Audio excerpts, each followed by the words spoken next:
Olivia nervously adjusted a stray curl, her fingers trembling slightly as she approached the cafe in the heart of the city. The cool evening air brushed against her flushed cheeks, making the freckles on her face seem even more pronounced. At 32, this was the first time she had ventured into the world of dating since her divorce 3 years ago. She hesitated just outside the door, her heart hammering against her ribs. A wave of guilt washed over her as she thought of her 5-year-old son, Ethan, safe at home with the babysitter. Was she truly ready for this? Before doubt could take root, the soft chime of the cafe's doorbell rang as she pushed it open. The rich aroma of freshly brewed coffee and warm, buttered bread enveloped her, momentarily soothing her nerves. Her younger sister, Emma, had been relentless in convincing her to take this step. "You need to give yourself a chance, Liv," she had repeated over and over until Olivia had finally relented. And now, here she was, feeling as nervous as a teenager on her first date. She let her gaze sweep across the cozy cafe, taking in the warm wooden tables, the shelves lined with books and plants cascading from the ceiling. It was charming, intimate, the kind of place that felt safe.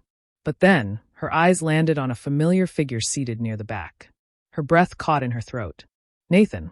For a fleeting second, she considered turning on her heel and walking out before he noticed her. But it was too late. His eyes locked onto hers, freezing her in place. Slowly, he rose from his chair, a hesitant smile tugging at his lips. "Hello, Olivia," he said softly as she approached. She sat down, still stunned. I didn't expect it to be you," she murmured, her voice barely above a whisper. "Neither did I," he admitted, rubbing a hand through his hair, a nervous gesture she knew all too well. He gave a small, embarrassed chuckle. "I guess your sister and my brother thought this would be a good idea." A heavy silence settled between them, thick with unspoken memories. Olivia could still recall the early years, the way they had met in college, fallen in love, built a life together. And then the slow unraveling. Nathan, always buried in his work as a real estate agent, had drifted further and further away, leaving her to carry the weight of their home, their son, their marriage. The late nights spent alone, the fights, the growing resentment, it all resurfaced in an instant. Nathan's voice broke through the past. "How is Ethan?" At the mention of her son, Olivia's expression softened. "He's doing well," she said, a small smile breaking through. "He started school this year. He loves it. He's so bright, so curious about everything." Nathan's lips curved into a wistful smile. "I'm really glad to hear that." A pause. Then more softly, "I'm sorry, Olivia. I should have been there. I should have been better." Her eyes flickered with surprise. This was not the same Nathan she had known in the final years of their marriage. There was no arrogance, no defensive edge, just sincerity. "What happened to you?" she found herself asking. Nathan exhaled, as if the weight of his past choices still lingered in his lungs. "A lot," he admitted. "After the divorce, I hit a breaking point. I started questioning everything. My career, my choices, the way I let you and Ethan slip away." He ran a hand over his face before continuing. "I couldn't keep living like that. So I quit my job, went back to school. Now I work as a therapist, helping people with relationships, family struggles, the things I failed at."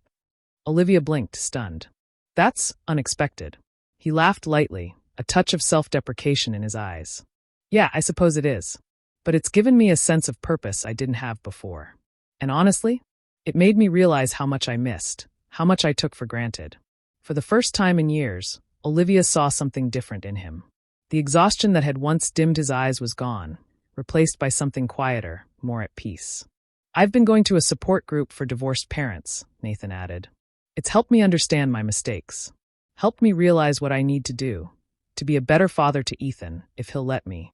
Hearing their son's name again, Olivia felt a lump rise in her throat. "You know he asks about you?" Nathan's expression faltered. "I figured," he admitted. "There's not a day that goes by that I don't regret being absent." His voice thickened. "I don't expect you to trust me. But if there's any chance, any way, I could be in his life again, I want it. I know I don't deserve it, but I'd do anything." A part of her wanted to shield Ethan from potential disappointment. But another part of her, one that saw the raw emotion in Nathan's face, wondered if maybe, just maybe, people could change. "Maybe we could start with supervised visits," she offered cautiously. Nathan's face lit up with gratitude. "That would mean the world to me, Olivia. Thank you." What started as tentative, structured meetings soon became something more natural. At first, Ethan was hesitant, his responses guarded. But Nathan was patient, bringing books to read together, helping with homework, simply sitting with him and listening. And slowly, the walls began to crumble. One afternoon, Olivia watched from the kitchen window as Ethan and Nathan built a sandcastle in the backyard. The sound of her son's laughter rang through the air, warm and unrestrained. She hadn't heard him laugh like that in a long time. As weeks turned into months, Nathan became a steady presence, attending school meetings, helping with projects, showing up for Ethan in all the ways he hadn't before. Just as Olivia began to believe that maybe this new version of Nathan was here to stay, life threw them an unimaginable test. What was supposed to be a routine checkup turned into a nightmare. An anomaly in Ethan's tests led to more examinations, more waiting, more fear. The diagnosis came: rare genetic condition affecting his immune system. The world tilted on its axis. The nights stretched long and sleepless.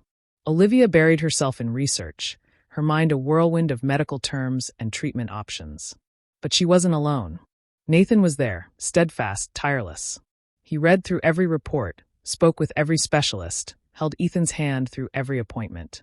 He turned moments of fear into ones of courage, filling their son's days with hope instead of dread. And somewhere in the chaos of it all, Olivia realized something. It wasn't just Nathan who had changed. She had too. Through the late-night hospital visits, the shared exhaustion, the quiet moments of strength when they held each other up, something shifted between them. The pain of the past hadn't disappeared, but it no longer felt insurmountable. Maybe, just maybe, this wasn't just a story of second chances with Ethan. Maybe it was one for them, too. She never imagined that life would take her down this path, but with each obstacle overcome, Olivia felt herself growing stronger, more capable. The past had shaped her, but it no longer defined her.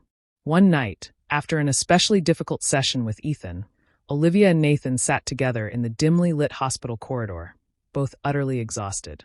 The hum of distant voices and the faint beeping of monitors filled the silence between them. Without thinking, Olivia let her head rest against Nathan's shoulder, seeking comfort in a place that had once been so familiar. For a brief moment, he hesitated. Then, with gentle resolve, he wrapped an arm around her, pulling her close. His warmth, the steady rise and fall of his breathing, felt like an anchor in the storm they had been weathering together. "Thank you," Olivia whispered, her voice barely audible, "for being here." Nathan's hold tightened slightly. "There's nowhere else I'd rather be." And somehow, in that quiet moment, the barriers they had spent years building between them began to crumble. They had once been partners, then strangers. But now, something new was taking shape. A mutual understanding, a respect forged in hardship, a connection that neither had expected but both had needed. As the months passed and Ethan's treatment progressed, Olivia and Nathan found themselves working as a team in a way they never had before. They took turns staying overnight at the hospital, researched new treatment options together, and leaned on each other during the hardest nights. Despite everything he was facing, Ethan seemed to thrive with both his parents at his side. His smile, though sometimes weary, never lost its brightness. He started to open up more, sharing his fears and hopes with a maturity beyond his years. One afternoon, while Ethan rested after a particularly draining session, Olivia and Nathan took a walk through the hospital garden. The scent of fresh spring blossoms filled the air, the soft rustling of leaves offering a sense of renewal. Nathan walked beside her in thoughtful silence before finally speaking. I never imagined we'd go through something like this together," he admitted. "But I'm grateful that we are." Olivia turned to look at him, an unexpected wave of emotion washing over her. "Me too," she confessed. She hesitated before adding, "You've changed so much, Nathan. In a way I never thought possible." Nathan stopped walking, turning to face her fully. His eyes, once filled with the distant exhaustion of a man lost in his work, now held a quiet sincerity. "Olivia, I know I made mistakes. Mistakes that hurt you. Hurt Ethan. And I can never undo them. But every day, I wake up trying to be better. To make sure neither of you ever have to question how much I love you again." Her heart ached at his words, not with pain, but with something softer, something that felt dangerously close to hope. She blinked against the sudden sting of tears. "I see that," she said quietly. "And it means a lot to both of us." A silence stretched between them, but it was no longer heavy with regret. It was charged with something else, something unspoken, something neither of them dared name. Then, before she could fully process it, Nathan leaned in. His lips met hers in a kiss so soft, so full of tenderness, that it stole the breath from her lungs. It was brief, delicate, yet it carried a promise neither of them had expected to make. When they pulled away, they both seemed equally surprised. Olivia's heart pounded in her chest.